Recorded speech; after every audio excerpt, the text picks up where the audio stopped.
The KXAN News Podcast is sponsored by Shelf Genie.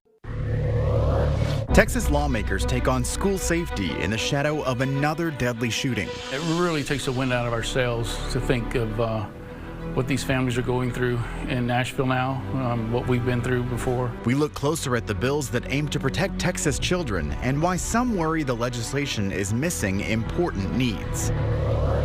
Border policy sparks conflict on Capitol Hill. What the senator said was revolting. I'm not going to address it. Your refusal to do your job is revolting. How Texans are putting new pressure on the Homeland Security Secretary. The state is one step closer to fixing problems with the agency in charge of Texas animal doctors. The proposal moving forward at the Capitol and why one bill is raising new concerns. Produced from the Capitol in Austin and airing statewide, this is the award-winning State of Texas.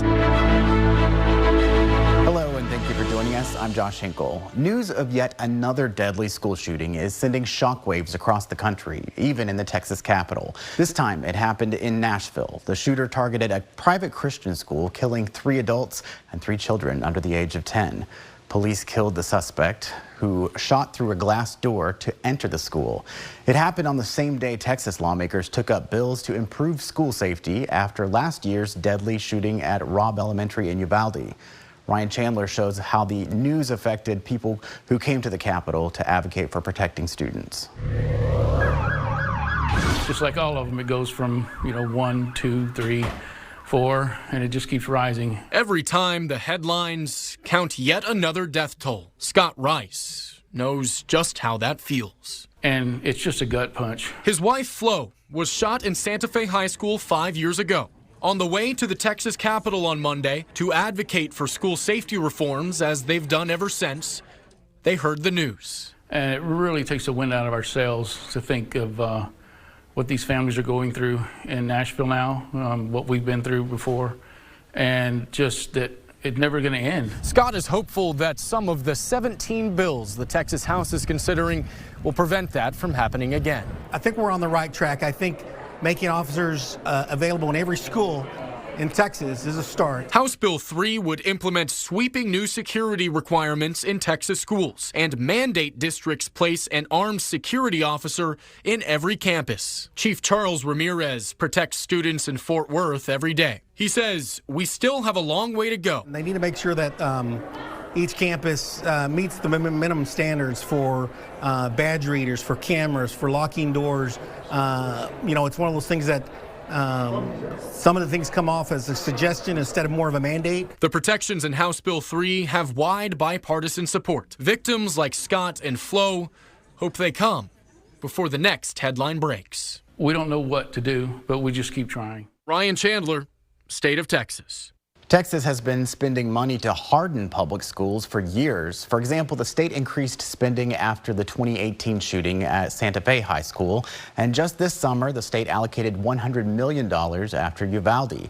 Monica Madden examines what's different about this session's proposals. The special committee formed after the Robb Elementary shooting gavelled in Monday, hours after another school shooting rocked Nashville and the nation. In far too many instances, parents of school children have been lulled into a false sense of security that their school, since they had security plans and measures in place, were actually checking on these measures and preparing them for them. House Bill 3 is one of the legislature's priority school safety bills. It would require armed officers on every Texas campus and new enhanced security standards. School districts would receive at least $15,000 per campus every year to fund infrastructure investments, purchase security cameras, hire officers, and more. For rural school districts especially, the funds would be welcome. Average cost of just fencing alone is about $204,000. But only scratch the surface. Currently, my district has a school safety allotment of about $4,700. There are a significant number of mandates that are placed on school districts that have a tremendous amount of cost. Hiring officers to meet the bill's requirement is a big cost concern. They have to have the ability so that every school district can actually afford an officer. And so without funding, they're not going to be able to do that. Lawmakers say the bill is part of the solution to keep schools safe. But it is an important, critical piece to make school security and safety better for all students across our state. Monica Madden, State of Texas. The Legislative Budget Board estimates HB 3 would cost the state more than $290 million over the next 2 years. HB 3 and more than a dozen other safety bills were left pending in committee. Some of the focus on schools at the Capitol has been on ideas lawmakers want to keep away from students. Tuesday, House lawmakers discussed a bill to ban events like Pride Week in schools. If passed, teachers and school leaders could face fines of up to $10,000 for celebrating or providing special instruction regarding sexual preference. The bill's author defended the penalty. Who pays the fine? The teacher or the superintendent that sanctions an event that this bill would preclude. It can be not less than $500 and not more than $10,000. $10,000 for a teacher to pay.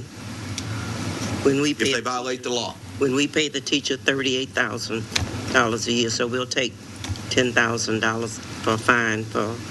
If they violate the law, if this becomes law. Okay, so that's one more thing. You add that to, you don't teach certain parts of Black history. You don't teach gay and lesbian movements. You don't teach, and that's one more thing that a teacher has to fear when they come into the profession. I think that's also a choice if they're fearing that.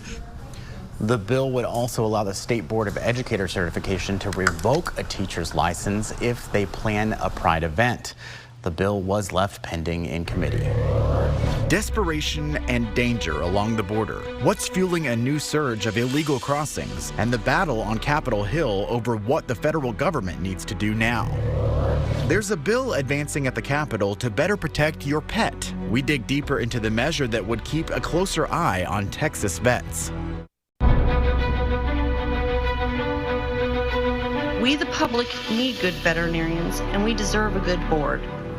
The state is a step closer to cleaning up what some leaders have called a mess with the agency in charge of Texas animal doctors. A Senate committee advanced a bill that would temporarily attach the Texas Vet Board to another state agency. It's supposed to help with data and management issues the board has been battling for years. But investigator Avery Travis explains why a second bill about vet board operations has some pet owners feeling like it's one step forward, 2 steps back.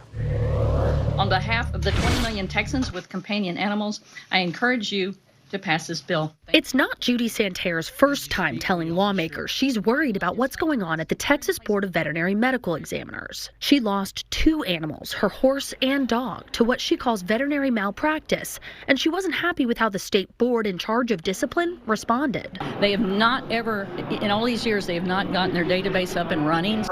Back in 2016, a legislative review called the vet board an agency in crisis. Subsequent reviews found it still hadn't implemented a working database to track complaints and cases. And in 2022, KXAN found dozens of disciplinary records still missing from the agency's public website. This is the vet board's 3rd census review in 3 legislative sessions. That's unprecedented. This time around, there's a push to bring in the Texas Department of Licensing and Regulation for oversight and to help with data management, rulemaking, and other administrative tasks. A second bill was discussed today that would allow the vet board to dismiss meritless complaints. Supporters say this will help them in getting through the backlog that's plagued them for years. But some worry that for this agency, that's dangerous.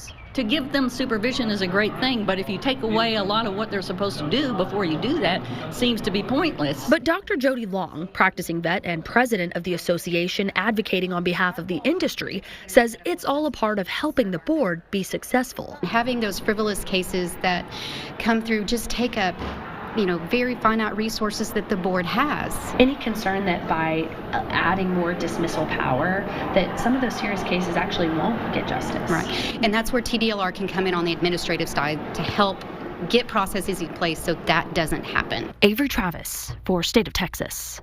The agency's new executive director testified and said they are working to right the ship. She told lawmakers that in the last 6 months they have done more inspections than the last 2 years combined. The committee passed both bills. They'll go before the full Senate at a later date. Our investigators will keep following them. You can explore their coverage over the last year on our website. Just look for the link in the Texas Politics section. As more migrants cross into Texas, the man in charge of border policy gets grilled on Capitol Hill. You should be fired, but you haven't been fired. because you were carrying out the policies of the Biden administration. The conflict with Congress and the search for solutions on the border. The Drug Enforcement Agency is warning Texans of a new drug threat, why it's hard to tell how big the threat may actually be. Plus, our investigation sparks action at the state capitol about cars that shouldn't be on the road, the change that could combat fake paper license plates. This KXAN News podcast is brought to you by Shelf Genie. I'm Rosie Newberry from KXAN Studio 512. Considering replacing your kitchen cabinets? Struggling to find or reach things? Go to shelfgenie.com/Austin. Shelf Genie designs custom pull-out shelves for your existing cabinets, adding convenience and value to the most used room in your home. Shelf Genie custom pull-out shelves, everything in reach.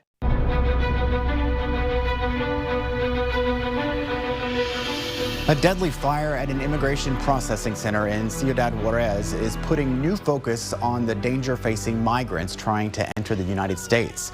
At least 39 people died. Many were asylum seekers held in a locked cell as the flames spread. Mexican authorities say 6 people faced criminal charges after the fire, including some workers at the facility. Just 2 days after the deadly fire, a large group of migrants crossed the border illegally into El Paso. The Border Patrol sector chief said close to 1,000 migrants surrendered to agents. Border Patrol is working to expel them from the country.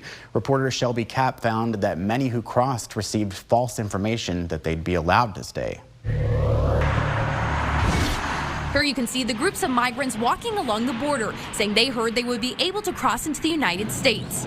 They're letting people in. Venezuelans through gate 36. We're all heading over there. They could be seen crossing the border and going up to the fence where agents were. People that have crossed through, we're trying everything possible to be able to cross. It's our goal.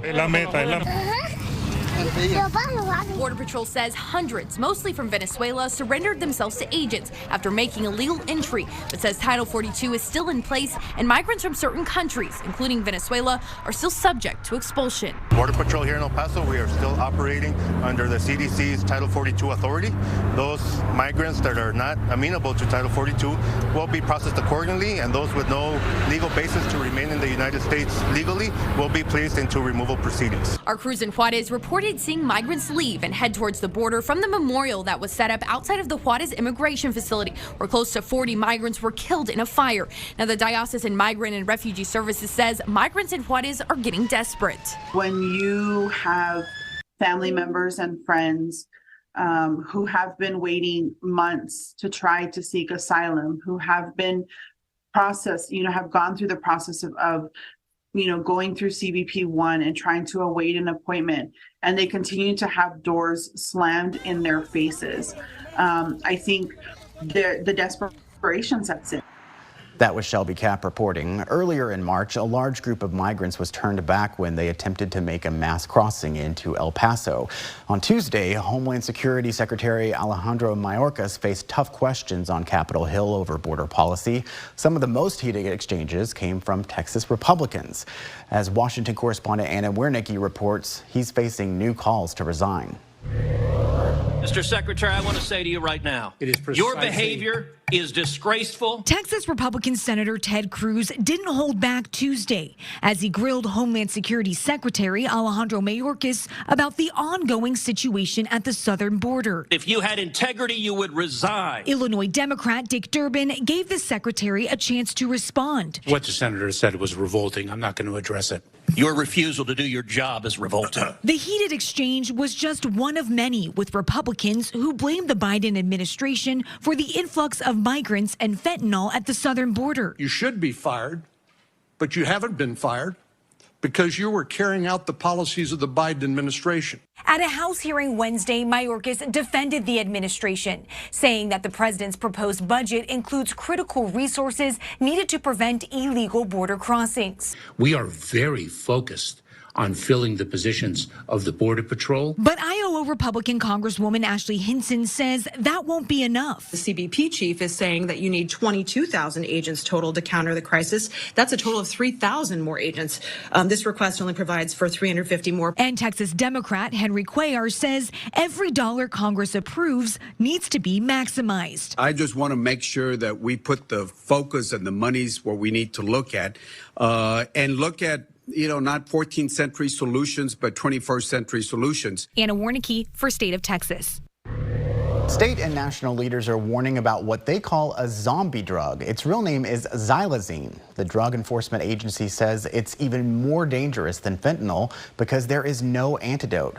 Our Ryan Chandler sat down with a DEA special agent in Austin to find out how concerned you need to be.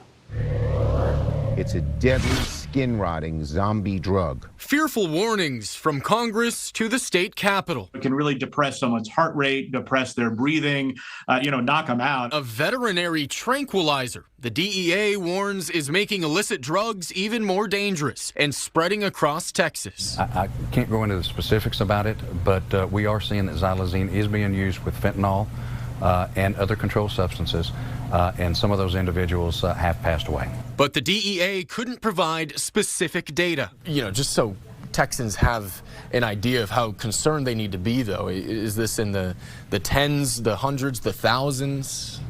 I don't know if we can actually honestly answer that question for you. I mean, we are seeing it, we know it's here, and we're trying to address it. The Texas Department of State Health Services first announced it detected xylazine in West Texas. The DEA now says it's in Austin, and xylazine deaths are up more than 1,100% throughout the South since 2021. But State Health Services points to 4 deaths as of last week. Hodges worries it will become a statewide problem soon, and they're calling for federal action to stop it. It's still regulated under the Food and Drug Administration, and we're working with the FDA to try to get it regulated. What would it mean if it is listed as a controlled substance for the DEA? Would that give you more enforcement authority or more funding to address it? What does that mean? Yeah, actually, well, both.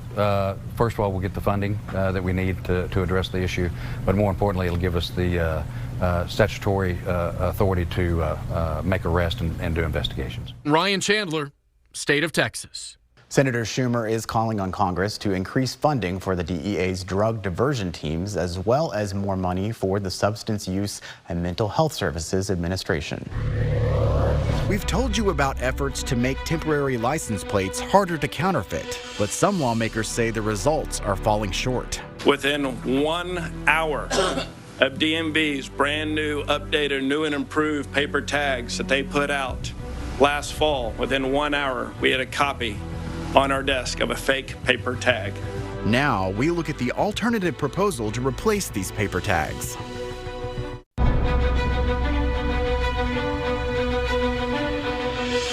Our years-long series of investigations into paper license plate fraud is helping to drive change at the Capitol. Several bills have been filed this session, including one that would do away with the paper tag system altogether. Investigator Matt Grant caught up with the lawmaker who introduced the bill and credits our reporting for helping make it possible. I got all my cameras. It's February 2020. An undercover sting operation at this Austin Walmart leads law enforcement to a trove of paper tags. More than 450 phony license plates found on a cell phone, part of a booming $200 million black market. Turn it off. Turn it off. Turn it off. Put the gun up. We're good. With sales to all 50 states, turning vehicles into ghost cars, virtually untraceable by law enforcement. It's a major issue. Republican State Representative Craig Goldman of Fort Worth keeps cases like that, documented in KXAN's investigations, printed out on his desk. The only fix, in our opinion, is to get rid of paper tags altogether. Goldman filed 2 bills this session, including House Bill 718, which would eliminate paper tags in favor of only metal ones. He says our reporting helped spark the legislation. The more we dove into it, and the more we've seen stories like you do. You see the one I'm going after? We realized what a major problem it is. Another major problem, according to law enforcement, is the ease at which Texas's new security-enhanced tags can be altered. And even the expiration date, December 45th. I mean, that doesn't exist, but that's how easy it was to make that up. Central Texas Deputy David Kohler says computer software is being used to alter dates, watermarks, and QR codes. This one looks like it was used by using a ransom note, putting it together. This month, Kohler and others testified for House Bill 914, filed by Republican State Representative Cole Hefner. A tagdemic. If passed, it would make clear paper tags are government records when it comes to tampering, making this type of fraud easier to prosecute. I've been working on this for the last 5 years. We're still not finished with this. There's more work to be done. The Texas Department of Motor Vehicles touts its efforts over the past year to prevent, detect, and investigate abuse, saying car dealers suspected of printing phony tags are immediately cut off. In a statement, the agency says it doesn't take a position on legislation, but notes the department is not currently aware of any actions, processes, or interventions that would guarantee elimination of all possible future fraud. There's one right there.